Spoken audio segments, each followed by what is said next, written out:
आपका आर्य न्यूज में। मैं हूं आपके साथ पल्लवी सिंह। दिल्ली से खबरों की शुरुआत करेंगे, जहां पर भारतीय जनता पार्टी के अध्यक्ष वीरेंद्र सचदेवा ने आज एक संवाददाता सम्मेलन में सर्वोच्च न्यायालय के उस फैसले का स्वागत कर दिया है जिसमें कोर्ट ने केजरीवाल सरकार को आईना दिखाते हुए कहा था कि विज्ञापन के लिए पैसे हैं, जनता की सुविधा के लिए नहीं है।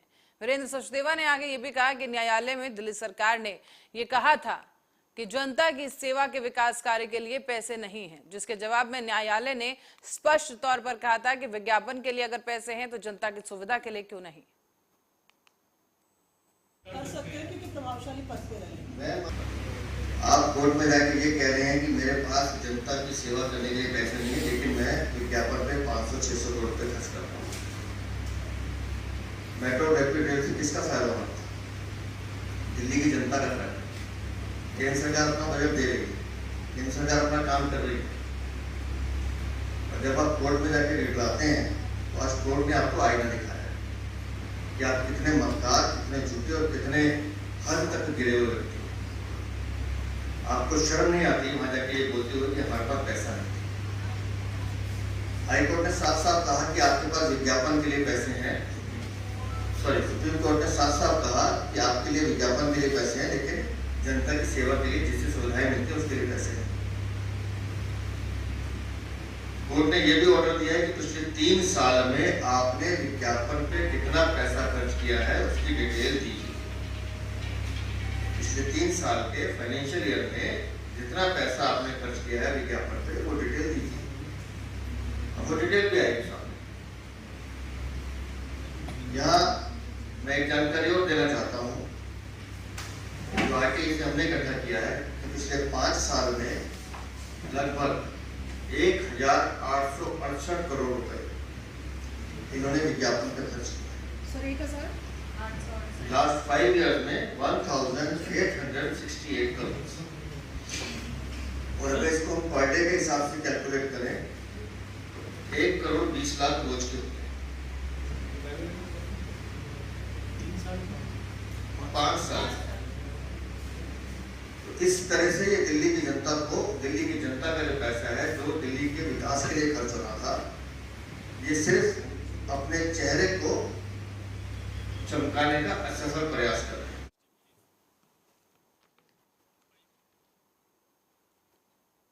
धारा 370 को लेकर अनुराग ठाकुर का एक बयान सामने आया है, जहां उन्होंने धारा पर बोले हुए बयान पर कहा है कि धारा 370 हटाने से जम्मू कश्मीर में शांति बढ़ गई है।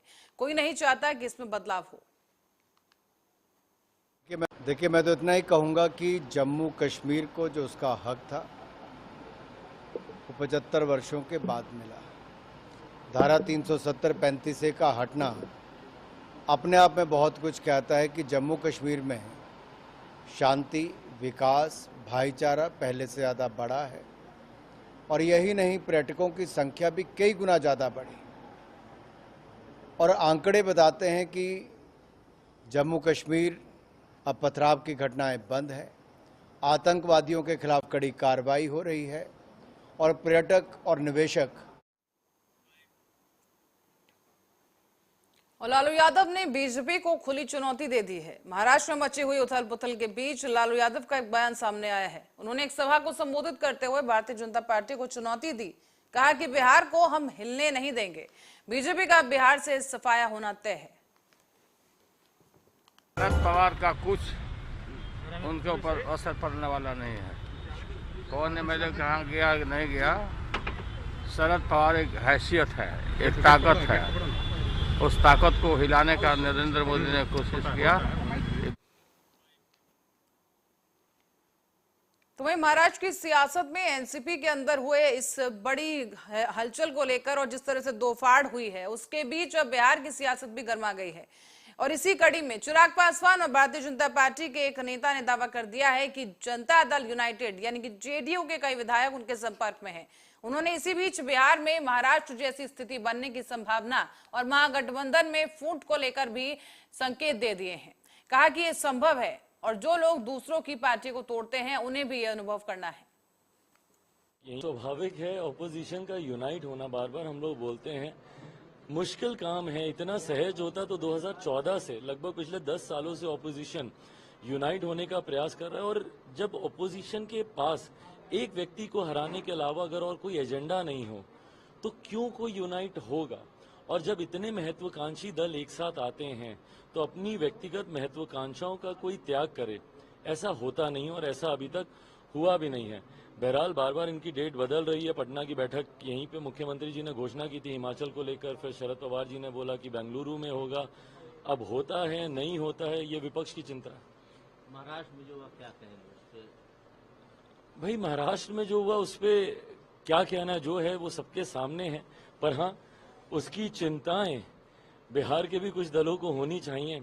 जब असंतोष होता है पार्टी में तो इस तरीके की परिस्थितियां सामने आती हैं। और आज की तारीख में बिहार में अगर देखा जाए तो एक बहुत बड़ा असंतोष जनता दल यूनाइटेड के नेताओं के बीच में है।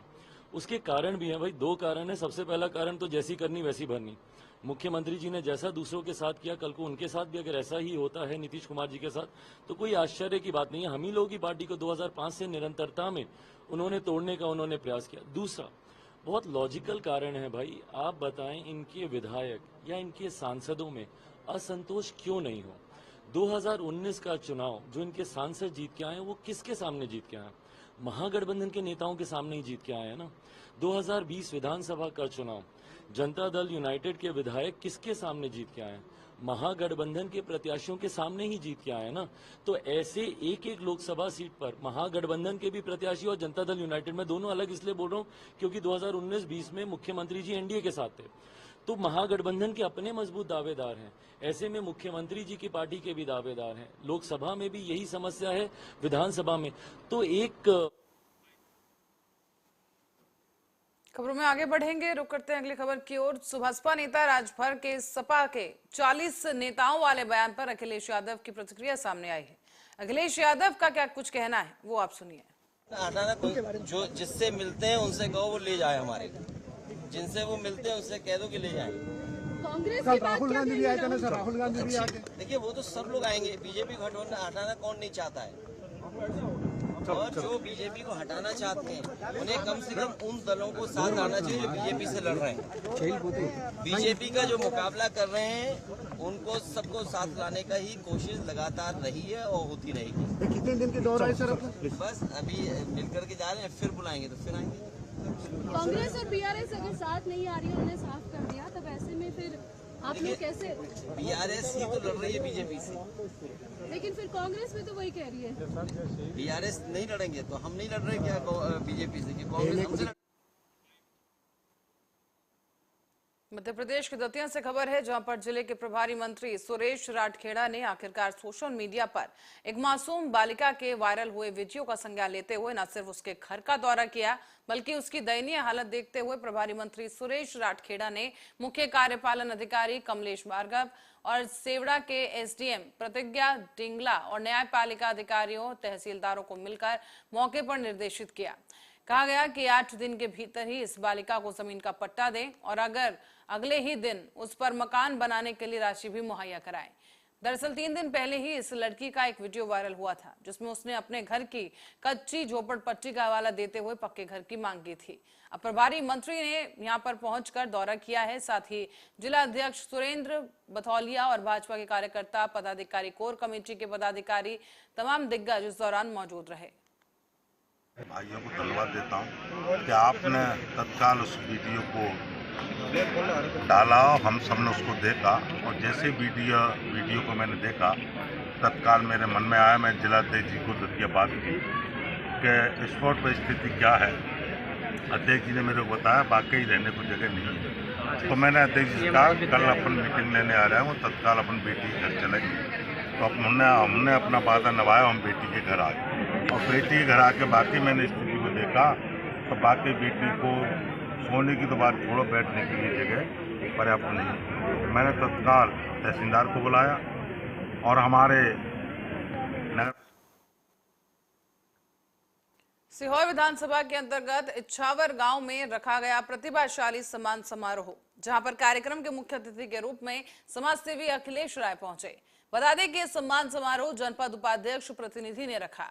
इसकी भव्यता लगातार देखने को मिल रही है और साथ ही आपको ये बता दें कि इच्छावर विधानसभा में इसकी भव्यता देखने को मिली है। वहीं समाज सेवी अखिलेश राय का भव्य स्वागत भी किया गया। हमारे जनपद उपाध्यक्ष प्रतिनिधि शंकर जायसवाल जी एवं Maharashtra institute of spoken English के संचालक जितेंद्र द्वारा ये भव्य कार्यक्रम आयोजित किया गया।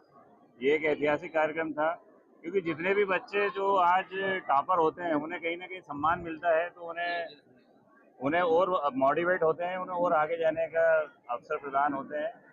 तो मैं इस मंच के माध्यम से शंकर भाई का और जितेंद्र का, दोनों का धन्यवाद अदा करता हूं कि उन्होंने इस महान कार्य को करने का बीड़ा उठाया और सब बच्चों का सम्मान किया। ये इछावर के लिए भी गौरव की बात है और सभी विद्यार्थियों को मोटिवेशन मिला। यही। और हापुड़ में वेश्यावृत्ति के अड्डे से 2 महिलाओं समेत 6 आरोपियों को गिरफ्तार कर लिया गया है। जनपद हापुड़ के थाना कपूरपुर और AHTU की संयुक्त पुलिस ने मिलकर ये कार्रवाई की है। रात को एक होटल पर छापेमारी की गई और इसी दौरान वेश्यावृत्ति के एक ठिकाने का भंडाफोड़ कर दिया गया है। पुलिस ने ठिकाने से वेश्यावृत्ति में लिप्त 2 महिलाओं को, 2 ग्राहकों को और 2 होटल संचालकों को धर दबोचा है। बता दें कि छापेमारी के दौरान मौके से आरोपियों के कब्जे से 6,550 नगद और 6 मोबाइल फोन बरामद कर लिए गए हैं। थाना कपूरपुर स्थित एक होटल से अनैतिक देह व्यापार संबंधी शिकायत प्राप्त हो रही थी। उक्त सूचना पर आज मुख्य क्षेत्राधिकारी द्वारा प्रभारी निरीक्षक कपूरपुर तथा प्रभारी निरीक्षक AHTU हापुड़ को साथ में लेकर छापेमारी की गई, तो शिकायत सत्य पाई गई। छापेमारी में 2 महिला 2 पुरुष तथा होटल चलाने वाले 2 अन्य व्यक्ति को हिरासत में लिया गया है तथा थाना कपूरपुर पर मुकदमा पंजीकृत। लखनऊ आगरा एक्सप्रेसवे 221 कट पर कन्नौज जाते समय गाड़ी का टायर फट गया, जिससे अनियंत्रित होकर गाड़ी डिवाइडर से जा टकराई है। इस दौरान दुर्घटना हुई और इस दौरान 4 लोग गंभीर रूप से घायल हो गए। उन्हें जिला अस्पताल में भर्ती कराया गया है। बताया जा रहा है कि लखनऊ से कन्नौज जाते समय लखनऊ आगरा एक्सप्रेसवे पर यह हादसा हुआ। ये एक एक्सीडेंट हुआ है एक्सप्रेसवे पे 221 माइलस्टोन के आसपास ही बता रहे हैं। टायर बर्स्ट हुआ था, उसमें 3 लोग आए हैं घायलों के और एक बच्ची है, और एक जने थोड़ा सीरियस है, उनको हाथ में ओपन इंजरी है, उनको रेफ़र किया जा रहा है। बाकी 3 लोग यहीं मैनेज हो रहे हैं। जो बच्ची है उनको थोड़ा सा ENT का ट्रॉमा है मुंह के अंदर का, तो उसमें हमारे ENT सर्जन भी मैनेज कर रहे हैं। सर, संचारी रोग को लेकर सब क्या तैयारी की जा रही है? संचारी रोग में Lucknow Agra express way 221 kilometre. क्या जानकारी मिली आपको? ये लखनऊ से कन्नौज आ रहे थे, तो इनका पीछे वाला टायर जो फट गया, जिससे गाड़ी अनकंट्रोल होकर दूसरी गाड़ी में टक्कर हो गई। कौन सी गाड़ी थी? इनकी गाड़ी हुंडई है। Lucknow Agra express way 221 kilometre. क्या जानकारी?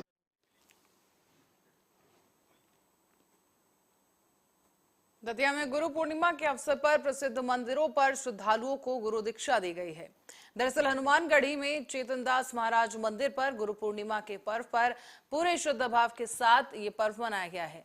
यहाँ पर रामानंद सागर महाराज ने श्रद्धालुओं को गुरु दीक्षा भी प्रदान की और इसके अलावा हनुमानगढ़ी मंदिर में ट्रस्टी राधेश्याम अग्रवाल के द्वारा यहाँ पर एक विशाल भंडारे का आयोजन किया गया। इसमें बड़ी संख्या में लोगों ने भाग लिया है।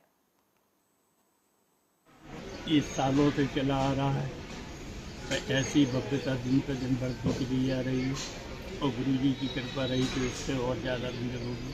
के बारे में क्या कहना है? गुरु दीक्षा आज गुरु पूर्णिमा को दी जाती है जी, और गुरु जी महाराज चेतनदास गुरु के बच्चों के यहाँ के बड़े ऊंचे से आश्रम चैतन्य आश्रम हनुमानगढ़ी दतिया। और सीहोर में चोरी की वारदात सीसीटीवी कैमरे में कैद हो गई है। मिली जानकारी के मुताबिक अहमदपुर थाना क्षेत्र के बरखेड़ा हसन का ये मामला है, जहां पिछले कुछ दिनों से चोरी के मामले लगातार बढ़ते नजर आए हैं। गांव में चोरी की वारदात का खुलासा उस वक्त हुआ जब चोर चोरी करते हुए सीसीटीवी कैमरे में कैद हो गए हैं। इसके बाद ग्रामीणों ने युवकों को पकड़कर पुलिस के हवाले कर दिया।